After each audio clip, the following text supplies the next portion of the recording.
Welcome to the Trinities podcast, where we explore theories about the Father, Son, and Holy Spirit.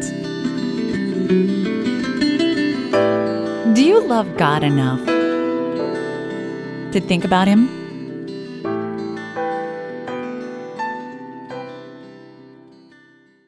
Episode 354, Dr. Stephen Nemes on Trinity Theories, Part 1. Dr. Stephen Nemes has a PhD in theology from Fuller Theological Seminary. He works in Christian systematic theology, phenomenological philosophy, and the intersection of the two. He's recently been working on a critique of the presuppositions of the small c Catholic tradition, which has resulted in no less than 3 forthcoming books. The first is called Orthodoxy and Heresy. This will be a short book published by Cambridge University Press, which Dr. Nemes tells me should be out in November of 2022. So be on the lookout for that. A second forthcoming book is entitled Theology of the Manifest, Christianity Without Metaphysics. In this book, Dr. Nemes presents a systematic critique of the methodological and onto-epistemological presuppositions of the small c Catholic tradition and a reinterpretation of the Christian faith along phenomenological lines as a Christianity without metaphysics. Finally, in the works also is a book called Theological Authority in the Church, Reconsidering Traditionalism and Hierarchy, which may be out as early as December 2022, in which Dr. Nemes argues from the New Testament to a low conception of ecclesial authority in theology, such that no one in the church has any further authority than that of derivatively, fallibly, and in principle reversibly relating to and bearing witness to the teachings of Jesus and the works of God in Him.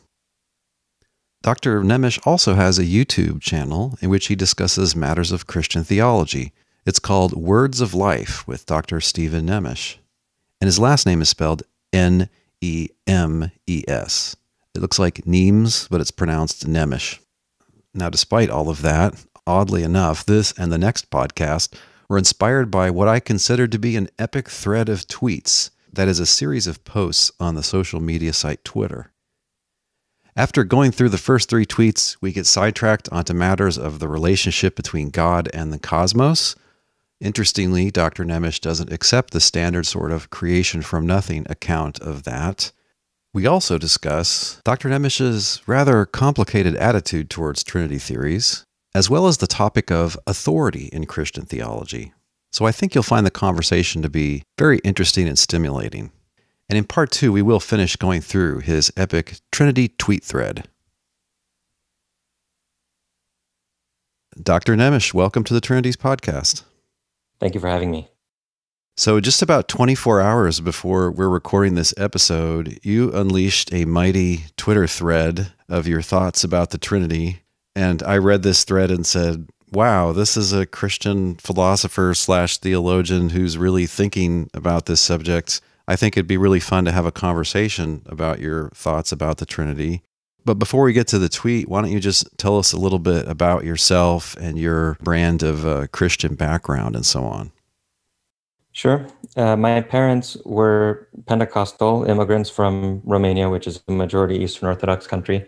I grew up in the diaspora Romanian Pentecostal church, and there are plenty of them in certain major cities in America, although you might not know this.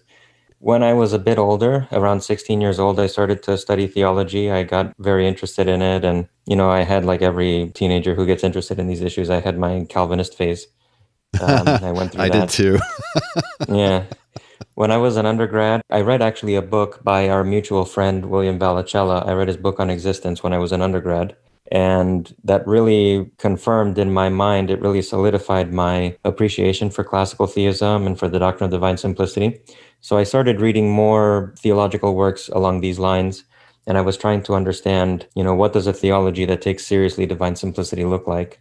I read a lot of church fathers, especially the sub-apostolic sort of pre-Nicene fathers. I would read from the Desert Fathers. I would have a copy of the sayings of the Desert Fathers with me, and I would read it as I would walk from class to class. I read a lot of Greek philosophy, ancient Greek philosophy. I read Pierre Hadot's book, What is Ancient Philosophy? And it was really influential on me. I began studying Indian philosophy also. I have a minor in religious studies. My major was philosophy, but I have a minor in religious studies. I took a couple courses on Indian religions. I took a course on the Tao Te Ching that was also very interesting. And so towards the end of my time in my undergrad, I think I had more of a sort of a syncretistic kind of Christian faith than the Calvinism that I had when I first went in. And that caused some problems with some friends of mine, and there were some troubles. And then I started my MDiv at Fuller. And before I started my MDiv, around the time of that summer, I read a book by Jürgen Moltmann called The Crucified God. And that really solidified in my mind the centrality of the crucifixion of Jesus for Christian faith, something that sort of sets it apart. I started to step back a little bit from the syncretism of my late undergrad days. Long story short, I eventually got my PhD in theology, and I don't know that I would call myself anything of any sort. If I can pick three thinkers that sort of encapsulate how I think about things, I would choose Huldrych Zwingli, Adolf von Harnack, and the 20th century phenomenologist Michel Henry. These are three people who you might say represent a kind of a liberal wing of Christian theology, with an emphasis especially on the world of experience and on the meaning of Christian faith for everyday life. So they're not big on metaphysical speculations. They're not big on the authority of the church. For example, for Harnack, the Catholic tradition, which for a lot of people just is Christianity, the small case C Catholic. The Catholic tradition is for Harnack a particular historical reception of the gospel, and it is not just to be identified straight away with that gospel. And I agree with him entirely on that. My dissertation was on the topic of the phenomenology of Scripture, and I had a long discussion in there about the relationship between Scripture and ecclesial tradition.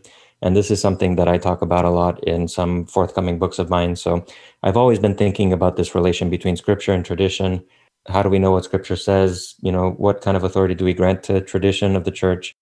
When is it ever appropriate to question the tradition of the church, to push back against it, to make changes, to think differently about things? So all that is to say, I don't know that I fit anywhere in particular. I attend a traditional Anglican church because I love the priest and the community there, but I don't know that I would call myself any kind of Christian, any particular kind of Christian. But just Christian of a unusual sort? Yeah, I think of myself as just a Christian. If you want to know how I think about things, Huldrych Zwingli is a nice example of my general theological opinions. Mm-hmm. So I would guess I would call myself sort of a Zwinglian in certain respects, but I don't think I fit in anywhere in particular. Now, did you kind of have to exit the Pentecostal realm when you gained all your philosophical interests? I didn't have to, but that's how it turned out, because I moved from my home here in Phoenix to Pasadena, California to do my PhD at Fuller, studying with Oliver Crisp. Mm-hmm. And so being away from my home community, I no longer went to that church. And then when I moved back to Arizona after my PhD, I didn't want to go back to that community. I don't have anything against them in particular. It's just that it was not, I suppose, satisfying or interesting to me to continue attending that church. I wanted to go to a different one. Mm-hmm. I don't have any philosophical or theological objections to Pentecostalism. I think certainly my upbringing as a Pentecostal has influenced my thinking in a lot of ways. It's just that it was that particular congregation that I didn't feel that I wanted to continue, worshiping with them anymore. Let's start off with your epic tweet thread here. You start by saying that the doctrine of the Trinity is understood to assert that God is one ousia subsisting in three hypostases. But what does this mean, indeed? Yeah, that's the $1 million question. It'd be nice if the tradition actually had an answer to that, but there's lots of answers to it. So then you start considering some of the options, and you say a hypostasis is a concrete instance of a particular sort of nature. Thus, the doctrine of the Trinity would appear to be asserting that God is a single nature in three concrete instances, but that would seem to mean that there are three gods. Why don't we unpack that concern a little bit? Just for the person who's not educated in philosophy, tell us what a nature is and what an instance of a nature is, and give us some examples. This is a complicated question because there are two ways of talking about natures historically. One way is to think of natures as these abstract sort of ideal realities that are intrinsically general and can be instantiated by multiple objects. Mm-hmm. And another way of thinking about them is as concrete particular entities. So think, for example, if you write the letter A on a piece of paper 3 times, how many letters are there on that piece of paper? In one sense, there are 3 letters because you have the letter A written 3 times. And in another sense, there's only one letter because you have three instances of the letter A. Mm-hmm. So from the point of view of the general, there's only one letter there, right? There's a letter A, this sort of generic, general, ideal reality of the letter A. From the point of view of the particular and the concrete, there are three letters there because you have this A, that A, and then the other A. So when we talk about natures, also, we can think, okay, if you have three dogs, how many animals are there in the room?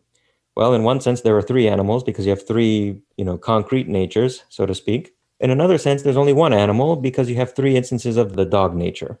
So depending on the interpretation of nature in the Trinitarian doctrine, you can differ, right? You come up with different explanations of things. And this ambiguity about whether it's meant abstractly or concretely influences how people interpret the doctrine of the Trinity.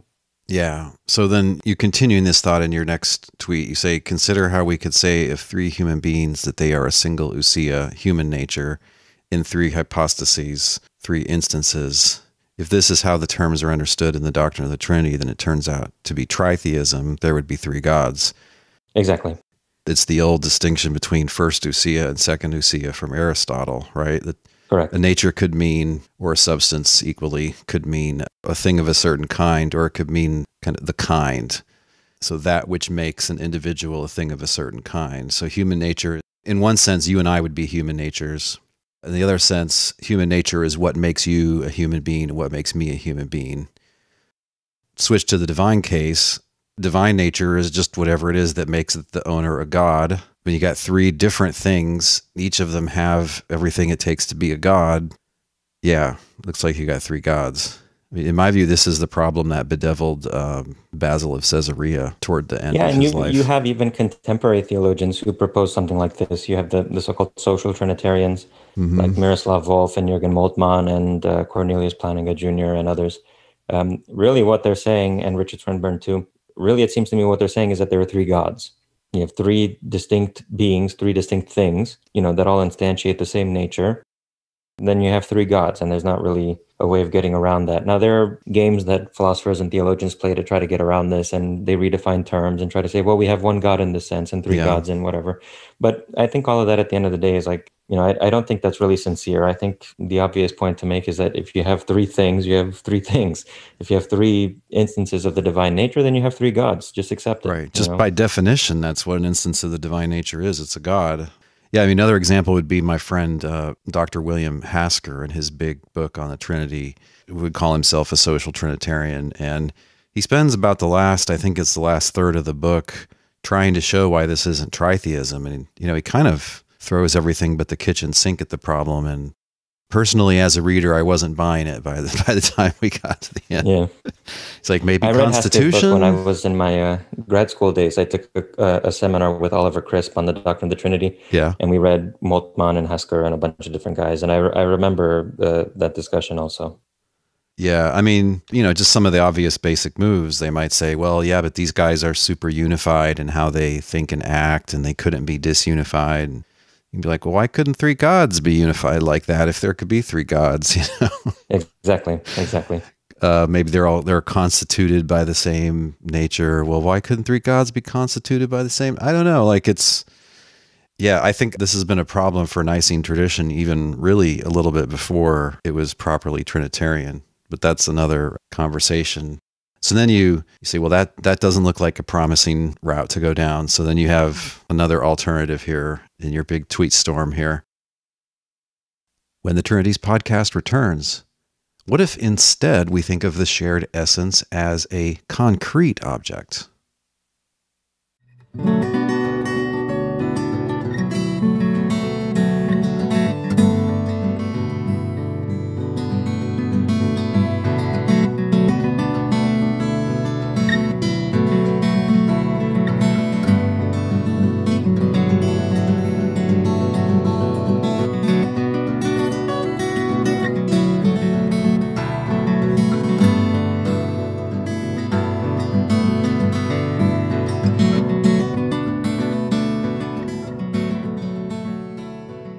You say, the way out of this problem is to assert that the three hypostases share a single concrete ousia, essence, nature, substance, rather than understanding the ousia as an abstract universal.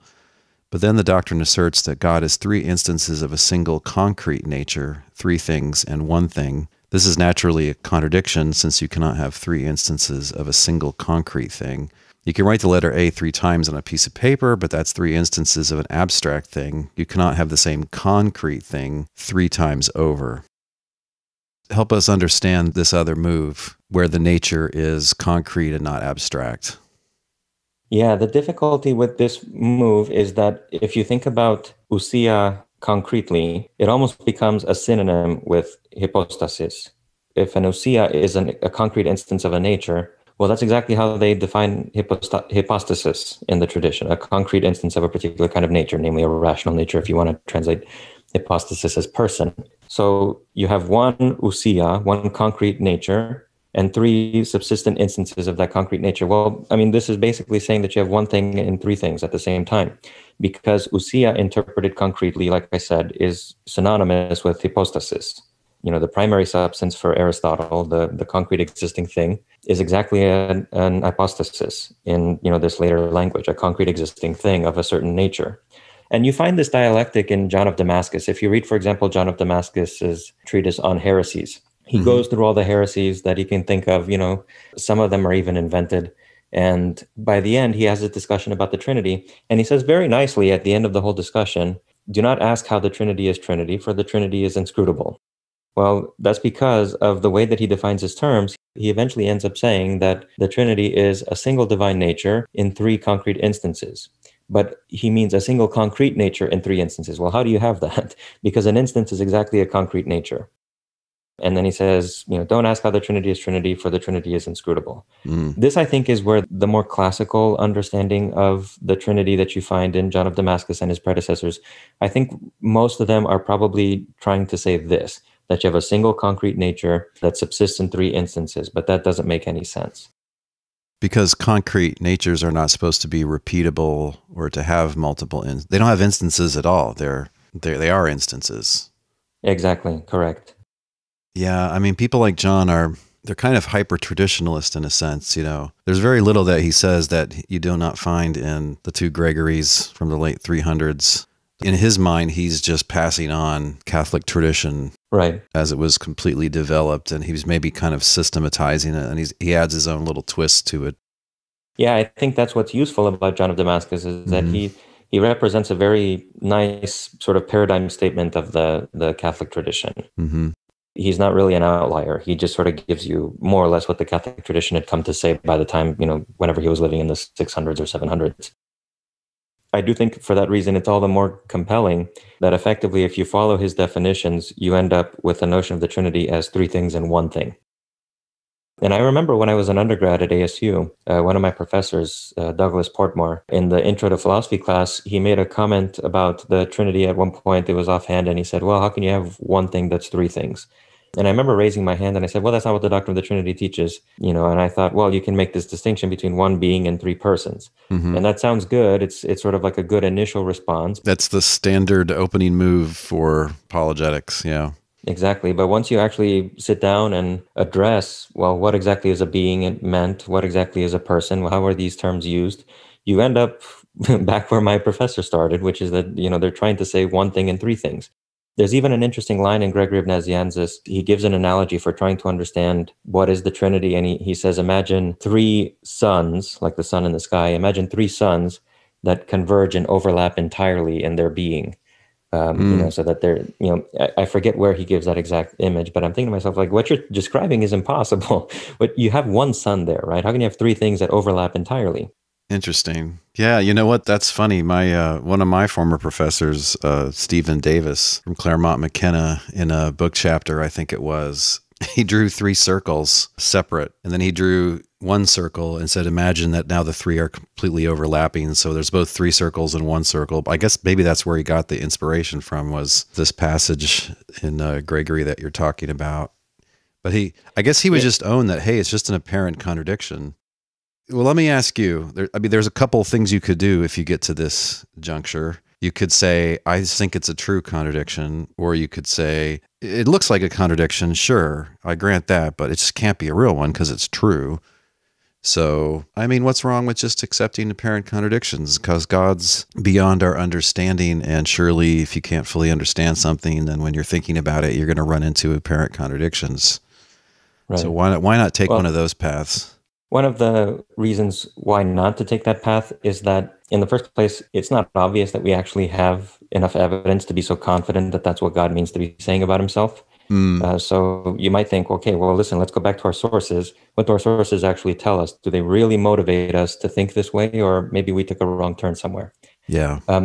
Another possibility is to say that, well, it's not obvious that this is the only way for understanding the Trinity, because even John of Damascus and these other figures will give different analogies that actually move in a different direction. So at the end of his treatise on heresies, John of Damascus gives this image. Imagine the sun and its rays and its light, right? These are really the sun is like the thing, and then the rays and the light are like dimensions or aspects of the way that the thing presents itself. And they're sort of coeval with the thing. You can't have the sun without its rays or the sun without its luminousness. You always have them together, but nevertheless, you can sort of distinguish between the thing and then like certain dimensions of the thing. That's an entirely different sort of metaphor than three suns that overlap perfectly, right? Because here we have a certain asymmetry between the sun and its rays and its luminosity, sort of the thing and its various, inseparable properties, and then three supposedly independent things that overlap entirely in their being. Those are different images altogether. So a second point to make would be, it's not even obvious that we have to understand the Trinity in this way, because the ancient Trinitarian theologians offer other analogies which actually push the analysis in a different direction. Well, this is, to me, what makes the Cappadocian Fathers and especially Augustine so difficult. Augustine's clear about this in his big, horrible Trinity book, that he thinks there's tons of analogies that he's willing to use, and he's like, they're all bad. But he thinks that even though they're all really inapt analogies, that somehow by piling on different ones one after the other, that this is going to help somehow. He's not giving models like a philosopher would like. Tell me what your position is. You think this triune God is, now go and tell me literally, right? Don't give me metaphors. Don't give me bad analogies. Like, tell me literally what you think this is. He seems to have the view, Augustine, that no, you just can't do that. Like, you're just stuck with bad analogies. So here's another analogy. Here's another one. Here's another one. Anytime you try to make them into literal models, he'll be, well, that's not really what I'm saying.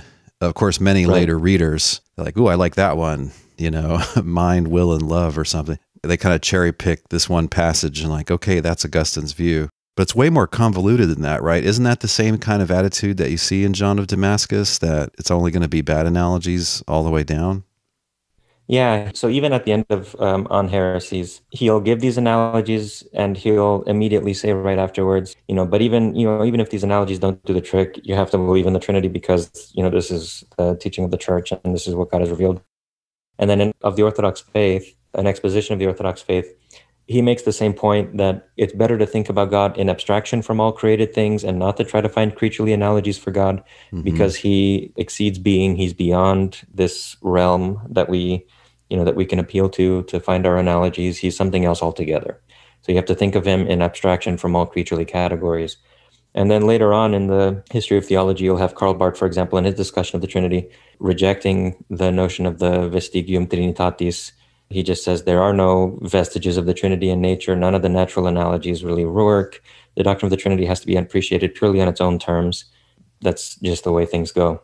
I mean, if you have an authoritarian view, I guess, about theology, someone like Augustine and John will just tell you, hey, look, just believe this. This is just what the church teaches, whatever it is. You're just supposed to kind of accept that this is obviously true. It seems to me that's kind of just demanding verbal assent and just telling you, you don't need to worry your pretty little head, little lady, about all of these hard problems that are way beyond you. Hey, they're beyond us too, even though we're of a better sort than you. But yeah, that's kind of an unsatisfying answer, isn't it? I think it's entirely inappropriate, and I think that it's really more a matter of like the ecclesial will to power than anything else. Karl Rahner, for example, says in his book on the Trinity is an absolute mystery that we don't understand even after it's been revealed. Well, if you don't understand it, how can you call it a revelation, right? Because revelation implies clarity, it implies lucidity, it implies that you can see. And the conclusion that a lot of people come to after really wrestling with the doctrine of the Trinity is that we cannot see what is being said here, what is actually being affirmed. Yeah. We don't know. Yeah. So why call it a revelation only to undermine that entirely by saying that it's unknowable revelation? That sounds like a contradiction in terms. Well, the reason why we call it a revelation is because the church proposes it as such. Yeah. Like you were saying. In Augustine's book, it's clear that he thinks this is just what the church has always taught, which just, it blows me away, right? Because he became a Christian like right after this was made orthodoxy by the Second Ecumenical Council. But this is just what he's been told. So this is what he thinks, that, hey, this is going back to the beginning. This is just church teaching. Right. And anybody who has read ante-Nicene works knows that that's not true. There were so many people alive in the time of Nicaea and Constantinople who never taught any such things, never heard of any such things, and they weren't necessarily disciples of Arius. Vladimir Latinovich, for example, has this really nice paper called Arius Conservativus, and he's arguing that Arius actually represented a more conservative tradition in Catholic theology at his time. And he says that one of the reasons why the Nicene position took so long in being generally accepted is because it just was not what people believed in very many places. Yeah. And you have... outside of the elite, yeah. Yeah. And you have, bishops, for example, in the area of like modern day Croatia and the Balkans, being called to trial for heresy, and they're being called Arians, and they defend themselves by saying, I don't know who Arius is. I've never heard of him. I've never seen his face. I don't know who this Arius is. I'm just teaching what I was taught and what we've always believed where I'm from. So the plain fact of the matter is that Nicene theology that affirms the consubstantiality of Father and Son, that simply was not the majority position in the whole church. It simply was not what Christians everywhere were believing and teaching. It's an idea. Yeah. I'm sure that it has a nice history, but it wasn't simply the majority position. You can read, for example, the Didache, you can read very early Christian works. They don't talk like that about God and Jesus. They have a very different way of speaking. They don't sound like Nicenes when they talk about the Father's relation to the Son and so on. So really what this is, it's just a particular faction or party within the whole of the Catholic tradition that eventually came to dominate and took itself as, they claimed for themselves the authority to define dogma for the whole church. And they eventually won, majority support, whether through their own efforts and polemics or the assistance of the emperor and so on. But it was by no means what people were believing from the beginning. There's an interesting book by a guy named Mark Edwards. I think it's called Catholicity and Heresy or something like that. He makes the point in the book that modes of reasoning that were found in the so-called Gnostic groups that were contended by Irenaeus and Tertullian and these guys, you find almost the same exact modes of reasoning now being used later in defense of orthodoxy. So whereas Irenaeus and these figures would object to the Gnostics' ideas of these emanations coming out of the Godhead, that's almost exactly what you have with the supposed eternal processions. What is the eternal procession except emanations, right? The Son eternally and timelessly emanates out of the Father, and the Holy Spirit likewise. It's the same idea of emanation. It's just now that the Orthodox party is using it in a certain way, whereas previously it was heretical parties doing it. And even with the Gnostics, one of the interesting things reading about the Gnostics is that they hypostatize all these things that we would just think of as properties of God, logos, sophia, agape, and so on. All these things that we would just think of as qualities of God and properties of his, they turn them into hypostases. They turn them into like these subsisting, celestial things. And of course, because there are so many properties of God listed in the scriptures, they have this massive jungle of hypostatic logoi and agape and archons and whatever they wanted to call them. And you create this massive speculative system by just taking any property of God and turning it into a thing, a subsistent thing. That's exactly what the Nicene tradition does when it talks about God's word and spirit, right? It takes these things that would normally be understood as properties or qualities of God, and it hypostatizes them. It says, no, these things have hypostasis, they have subsistence. And then the question is, well, how do we preserve the oneness of God while also granting hypostasis to the Word and to the Spirit? It's the same things going on as was in Gnosticism. It's just that now it's taken for granted as orthodoxy because somehow this won the day. It won the historical battle, whereas the previous views did not. Anybody who's honest has to think like this whole process is really not rational. It's not that like people were guided by the arguments and this is like clearly it. Yeah. There's, this is one of the reasons, even though I do not deny the doctrine of the Trinity, one of the reasons why I tweet about it and I write things where I point out and I try to call to mind the difficulty of the doctrine is that I think that most people are not honest about how actually tenuous and problematic this doctrine is. They take it for granted. They anathematize people who disagree with it. If you question it, you are, in danger of hellfire right away. But people don't actually realize, anybody who studies theology knows this, but anybody, like average people on the street, and especially the theo bros on the internet, they don't realize this doctrine is highly difficult, and it's not at all easy to tell what is being said. Yeah. At the end of the day, it may just be no more than a verbal formula and a shibboleth. Yes, I've got a podcast about this. It's called Trinity Club Orientation. Yeah, exactly. Not everybody knows the shibboleth terminology. Can you explain that? It comes from Judges Basically, 12. basically a shibboleth is, you can tell a person is a member of a club if they talk in the right way. Yeah. But if their accent is off, if their dialect is off, then you know they don't belong. Yeah. That's what the Trinity is. How can you have Jürgen Moltmann and Karl Barth both be Trinitarians when their pictures of God could not be more different than one another? Yeah. They don't agree on anything, and yet they're somehow both Trinitarians because they use the right words. That's all that it is. Mm. When the Trinities podcast returns, I ask Dr. Nemes why he is in any sense a Trinitarian.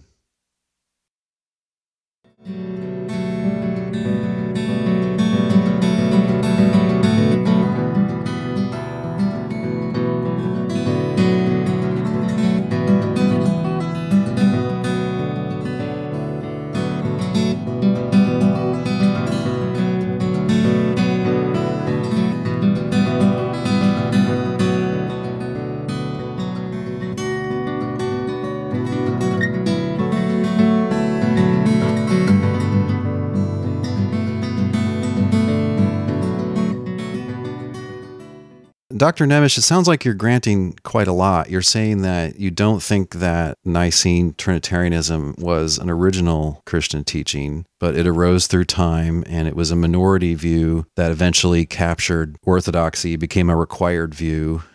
You seem like you're very Protestant in your background. Like, why would this not make you move in the direction of just not being Trinitarian? Like, if you're Catholic or Orthodox, you say, hey, this is just what the great church teaches. I don't care if it's 4th century. I don't care if it was originally a minority view. Like, this is just what the teaching magisterium of the church says. You don't seem to be that way. So why are you that loyal? I'm not really sure how loyal you are, but I think you know what I'm trying to ask. Like, why be a Trinitarian? Yeah. I have a book coming out either at the end of this year or next year. It's called The Theology of the Manifest, Christianity Without Metaphysics. And basically this book is my dissertation plus some other research that I have done in the meantime. And what I am arguing in the book is that the Catholic tradition of theology is built upon certain methodological and ontological and epistemological presuppositions that compromise it fundamentally, make it rationally compromised. And one of the reasons why it has these presuppositions is that basically the Catholic tradition has this preoccupation with metaphysics. Now, what do I mean by metaphysics? Because you hear people talk about metaphysics all the time today, but they don't all seem to be saying the same thing. What I mean by metaphysics is discourse about realities that lie beyond this phenomenal realm of experience, to use the Kantian term, the reality or irreality of which, the existence or non-existence of which, would make no experiential difference whatsoever. So, for example, you see Christ, walking along the road like John the Baptist, and you say, look, there's the Lamb of God. Christ is a human being. He appears in the world, so to speak. He has a body. He can be touched. He can be heard. He can be seen, and so on. All of these are qualities of his that are experientially manifest, right? Whether or not Christ had red hair would make a difference to the world of experience. He would look differently to people. But whether or not he is consubstantial with the Father is a question that would make no experiential difference whatsoever. He would not look any different. There would be nothing experientially different if Christ were or were not consubstantial with the Father. That is because this notion of consubstantiality is a purely, in my way of speaking, metaphysical notion that has to do with this realm that lies entirely beyond the world of experience and its structures and this manifest sphere that we talk about. So, when we talk about things that lie beyond the world of experience, it's not easy to prove things one way or the other. It's not easy to prove a view false. It's not easy to prove a view true, because basically what we're doing is we're just talking about the relations between ideas. We're talking about, well, if you accept these abstract notions, then this follows. If you accept these abstract notions, then that follows. So the reason why I'm not just an anti-Trinitarian or whatever is because I don't think that you can prove it false. I don't think that this notion that God subsists in three hypostases, in the first place, it's not easy to say even what that is supposed to mean. But it's not the sort of thing that is easily proven false, so I'm not committed to its falsehood. It's just that for me, it's a speculation that is not an essential part of the core of Christian faith. It's what can be called a theologumenon. It's a matter of opinion. You can believe it, you cannot believe it, it's fine. For me, the Christian faith is not fundamentally about speculative metaphysics. It's about this world of experience that we live in. It's about living in a certain way in relation to God and to other people. And the doctrine of the Trinity, because it is metaphysical speculation, it just makes no difference to that. So it's an indifferent matter. It may be true, but it's just not something that's essential to the faith as far as I'm concerned. I mean, would belief in God count as metaphysics for you? That there is a God? It depends on how you define God. I do agree that typically people think of God as a distinct being who is totally distinct from the world. He creates the world out of nothing. He belongs to a different sort of dimension or sphere of reality. He's experientially inaccessible and so on. Robert Sokolowski, the Catholic priest and philosopher, he talks about this idea that he finds in the Catholic tradition, and it's especially nicely expressed in Anselm. He calls it the Christian distinction. This is in his book, The God of Faith and Reason. And he says that Christianity has this notion that there's the world and then there's God, and there's this fundamental radical break. There's this division, this distinction between the world and God. And God is in his own sphere. He has his own categories that apply to him. And then there's the world. There's the things that we see and so on. And there's this distinction between the world and God. Well, I don't accept that. I have what you might call a sort of panentheistic or qualified monistic view. I think that individual things like me and you and the Earth, the planet Earth and so on, all these objects that, present themselves to us in experience, these relate to God the way, for example, your fist relates to your body. So you have your body, you exercise agency, and you form a fist. Well, the fist is like a modification or a dimension, an aspect of your body. It can be treated as an object on its own, but it's not. There's ontological differentiation without ontological distance. There's a difference between your fist and the rest of your body, but there's not this sharp chasm. There's not this, uncrossable distance. And that's how I think God relates to the things in the world. I think all things exist within God's being. He brings them about by acting upon himself and modifying himself the way that I might form a fist. So because there are different conceptions of God, is God a metaphysical thing in my scheme or not? Well, he's not, because for me, God is not beyond the world. The world is in God. The world is sort of like a modification that God takes upon himself. He acts on himself and he brings things into existence in himself, so to speak. Interesting. I mean, an atheist is going to a large extent experience things like we are, except for they're probably going to be lacking a certain dimension of religious experience. But this seems like a disagreement that any Christian would have. Could somebody be a Christian and just be kind of, I believe in the universe. What's the problem? If you want to call that God, you can call it God. Fine. I think we're all parts of that or something like that. Mm-hmm. Would you say we can't say that this is a dividing line because this is a purely metaphysical disagreement? You raise an interesting question, which is namely like what is the difference between a Christian and an atheist? You can say that a Christian believes in God, an atheist doesn't. But then you have the question, okay, well, what is God? And here even Christians will disagree among themselves. You have a lot of people, for example, in the Christian tradition that insist on this sharp distinction between God and the world of, finite things. But then you also have Christian theologians throughout history, and especially in the present day, who say, no, maybe there is not this, ontological chasm between creator and creature. Maybe they're closer together. Interestingly enough, if you read Huldrych Zwingli's commentary on true and false religion and also his treatise on providence, he proposes something like this, what I've been calling panentheistic or sort of qualified monistic conception of God. He gives one argument, for example, where he says that God is infinite being, but he could not be infinite if things existed outside of him, because then there would be a limit to his being, right? There would be this thing over here, and then there's a limit of God's being. Everything has to exist within God. And that's almost a sort of a Spinozistic argument. He has another, some very suggestive passages where he says that God is like a sort of stuff out of which everything is made. Everything that exists is God, is in God, exists through God, and so on. he proposes this, what I call a qualified monistic, and you might even call it Spinozistic at times, conception of God. This is just how he thinks things are. Is it really monistic, though? I mean, monism is that there's really one thing, there's really one substance, or there's really one individual, and everything that appears to be an individual is really just sort of an aspect or manifestation of that one real thing. Is it that? That's exactly what he says. Zwingli? He says, for example, that, yeah, that's what Zwingli says. He has this passage in the Commentary on True and False Religion, I think. If it's not, otherwise it's his treatise on providence, where he says that we call things created, not because they exercise, like powers of their own, but because they are new manifestations of the single power of God. So he's a kind of an occasionalist. For example, he would not say that, strictly speaking, I cause something to happen.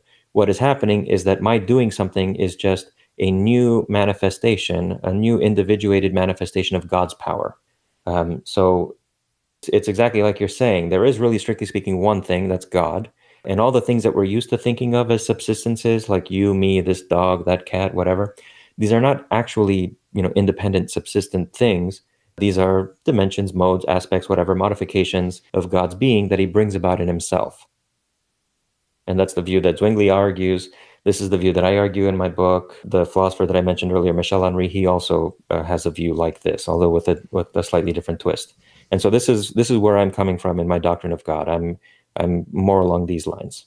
And I realize that this is going to be a point of difference between the two of us, and also between me and a lot of Christians throughout history. But this is what I think is true, so it's what I say. It's not clear to me how much you're denying when you're saying that we're not things or independent things. I mean, look, you could be a Christian theist, maybe not a classical theist, but more like the Ryan Mullins kind, or the kind that's popular with a lot of Christian philosophers now. And you could still say that the world is, kind of analogous to God's body, because God's, perfectly present in it, can act within it, can act through it, and so on. And, if you believe in degrees or kinds of being, you might think God is the most real or something, or has the most fundamental kind of reality, and we have this sort of lesser thing. And then you could be saying something very, very similar to what you've said. But, I mean, taken strictly, it sounds like you're denying that I exist and that you exist. Or is it just denying that we are lasting objects? That would be closer to what I mean. I mean that we do not have persistence simply of ourselves. I only exist because God is continually granting me existence. Just like, for example, if I form a fist, my fist is only there so long as I keep my muscles clenched. So my activity of forming a fist is what keeps the fist there. If I stop doing that, well, then there's no more fist. The same thing is true for us. We depend on God for our being at every moment. He is constantly giving us being, constantly holding us up in being. And so that means that we don't exist apart from him. But the believer in creation ex nihilo, and who's more traditional in their views about God and the cosmos, they could say that, right? Yeah, they could say the same thing. They will, in addition, say that there is a certain distance between the finite thing and God, so that God doesn't bring about a finite thing by acting on himself. Rather, he creates ex nihilo. He brings something into existence to have in a sense, to have an existence of its own, independently of God and distinctly from God's own existence. I argue in my book that if you accept that sort of division of reality into these two different spheres, you run into all kinds of problems. And I can't really go into that here, but I do think that if you accept that sort of two-tier picture of reality, it raises a lot of problems later on down the road. Well, okay, but to go back to my question about, why be a Trinitarian? I mean, what about my way of arguing that this was a departure from Christian tradition? So I argue that in the New Testament, the Father and the one God are one and the same. They're numerically identical. And then in any Trinity, to me, any Trinity theory has the one God being identical, not with the Father alone, but with the Trinity. So why shouldn't a Protestant just discard this realm of theorizing like they discard the Pope and praying to the saints and, sacramental view of divine grace and things like that? Well, they very well could. If you think that that's where the evidence lies, then that's what you should do. If you think that even though this Trinitarian opinion is, like, for example, you could have David Bentley Hart.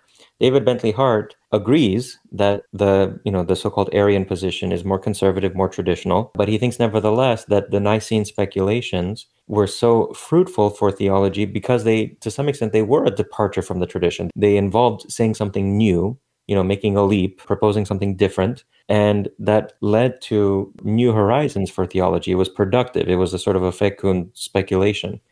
So you might take his line where you just admit that, yeah, Trinitarian theology was something new. It wasn't the traditional position, but it's theologically productive to take that step because it opens up new horizons and new vistas for theology that the old theology doesn't. So that's another position. I don't know, at the end of the day, people will disagree with themselves about what's the right way to go about this. But it seems to me you could do either of those things. You could say this is a departure from the tradition. We don't have to go there. Or you can say, even though it's a departure from the tradition, it's theoretically fruitful and it's worth taking it. Yeah, I'm not sure I see the theoretical fruits. I mean, to me, it's an issue of discipleship to Jesus, which is a matter of following his handpicked apostles, going with them when it's conflicting with something else. Well, I have to admit, I'm not a David Bentley Hart fan. I don't think I'm convinced that he's a theist, to be honest, because he has an ultimate that's a something we know not what. At least that's what I think he thinks. Yeah, you wouldn't be the only one to have questions about his, theological standing. Personally, I agree with him about a lot of things. I especially agree with his critique of the notion of theological tradition. His most recent book, Tradition and Apocalypse, is a critique of John Henry Newman and Maurice Blondel on this topic of tradition with a capital T in theology and what authority it can have and what's its epistemic value. I agree with him a lot in his critiques of these issues. Mm-hmm. On other matters of metaphysics, I don't share his penchant for metaphysical speculation and so on. I have what you might call a much more, desert landscape-ish sort of ontology, I suppose. I have a preference for simple things. So, I disagree with him on various issues also. I don't mean to commit myself to his view. I just was presenting him as one possible, response to make to this problem of the novelty of Trinitarian theology. Yeah, I mean, if someone says it's been a really fruitful idea, I guess I would just be like, show me the fruit, because to me, it's just been a massive fountain of confusion. It's widely avoided by lay people and even by ministers. Like, they don't want to touch it. It doesn't make sense to them. They feel stupid if they try to discuss it. Even if they have a seminary education, they still don't want to touch it usually. And you would have to specify what Trinitarian theology, because like I was saying earlier, Jürgen Moltmann and Karl Barth are not the same, right? But they're both called Trinitarians, even though they could not differ more from each other in terms of their doctrine of God. So even then you have to speculate, you'd have to specify what Trinitarian theology is so fruitful. Yeah, or which exactly. one, rather. When they just say the Trinity or just Trinitarian theology, I mean, I think that kind of presupposes that it's one view, but it really doesn't seem to be.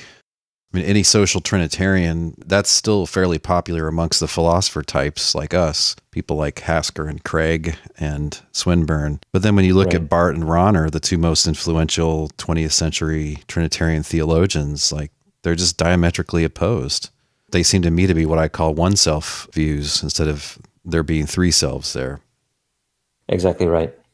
I think a lot of people, it's like, one day you suddenly realize that even though you and your friends have been using the same words, you don't mean the same thing by them. And, you sort of wake up to the fact that you have these radical differences.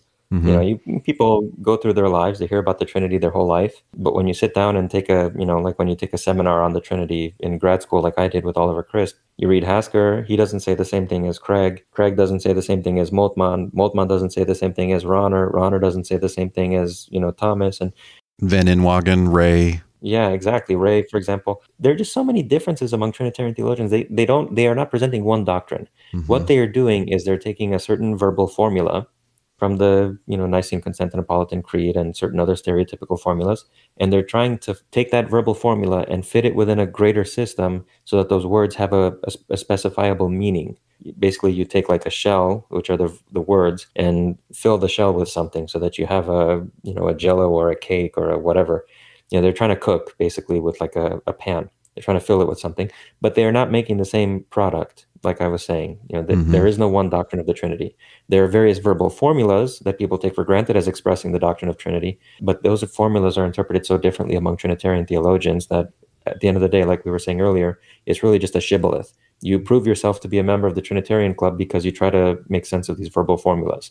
but you don't have to have the same metaphysics at the end of the day as anybody else, which it seems to me is backwards. Yeah.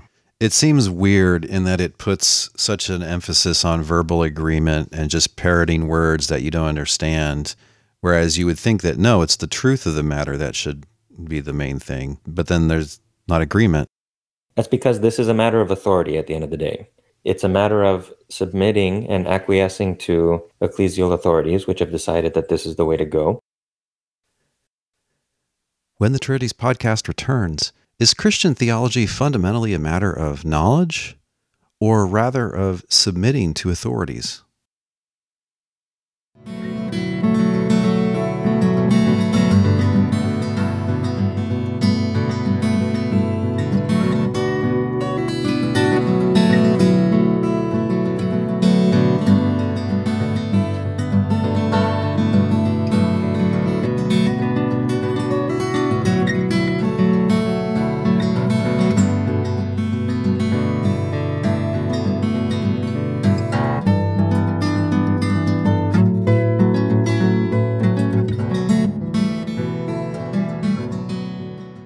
There was a debate in the Middle Ages about the topic of the Eucharist. There was Berengarius who said, no, the bread and the wine are not transformed into the body and blood of Christ. They clearly have to remain bread and wine if we're going to have a sacrament at all.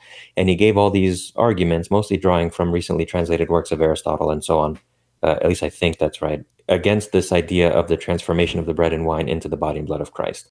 On the other side, there was a guy named Lanfranc of Beck. He has this wonderful line in one of his books against Berengarius, where he says, I would rather be a totally ignorant rustic and affirm the Catholic faith than to be an educated heretic. And Henry Chadwick comments on this whole scenario, and he says, here we have two different visions for theology.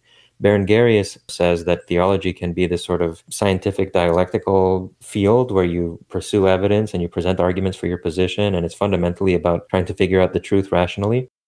Lanfranc represents this other conception for theology where it's fundamentally about deference for authority and appealing to the explicit statements of authorities. And it's just basically, the appeal to authority as the fundamental theological mode of argument, or rational persuasion of whatever kind, independently of the appeal to the authority. These are two different visions for theology, and it seems to me that fundamentally, people who think that the Trinity is some non-negotiable for Christian faith, what they are doing is that they're taking the appeal to the authority as the fundamental mode of theological reasoning. They think that being a Christian is fundamentally a matter of submitting to authorities. It's not about seeing that this stuff is true for yourself. It's not about being convinced in your own mind that these things are likely to be true. It's about submitting to authorities. And you let your submission guide your reasoning. And that's why people won't question these things, or they'll insist on being a Trinitarian, even if you point to them the fact that there is no one doctrine of the Trinity. They'll say, it doesn't matter, this is what the church teaches, we have to believe it. That's religion as submission to authority. It's a kind of an authoritarian religion, rather than the more rational religion, which says, no, I believe this stuff because I think it's true. And if I come to be convinced that it's false, then I'm not going to believe it anymore, no matter what people say, no matter what authorities you can bring in favor of an opinion. If it's false, I can't believe it. And it can be true or false independently of what people think about it. Yeah, and if I agree to nod my head when you're talking, that doesn't... I'm agreeing to what? I have no idea. Right. I'm just not caring about that anymore. Yeah, exactly. Yeah, I'm just complying.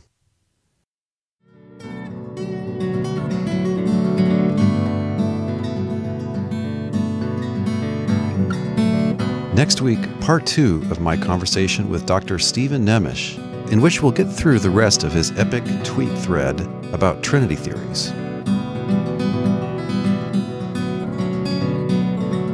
This week's thinking music has been the track Jonah's Message for New York by Dr. Turtle. As always, there's a link on the blog post for this episode at trinities.org where you can listen to or download that entire track.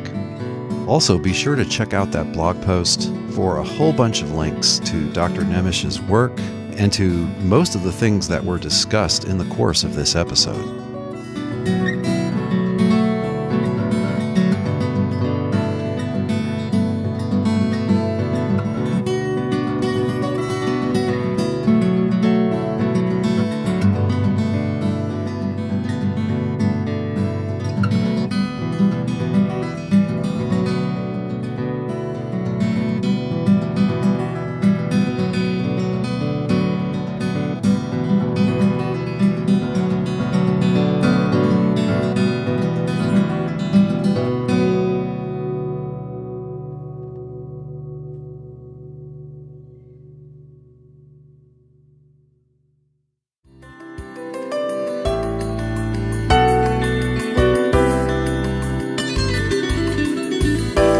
Thanks for listening. We'll see you online at trinities.org. Till next time, don't forget to love God with all your mind.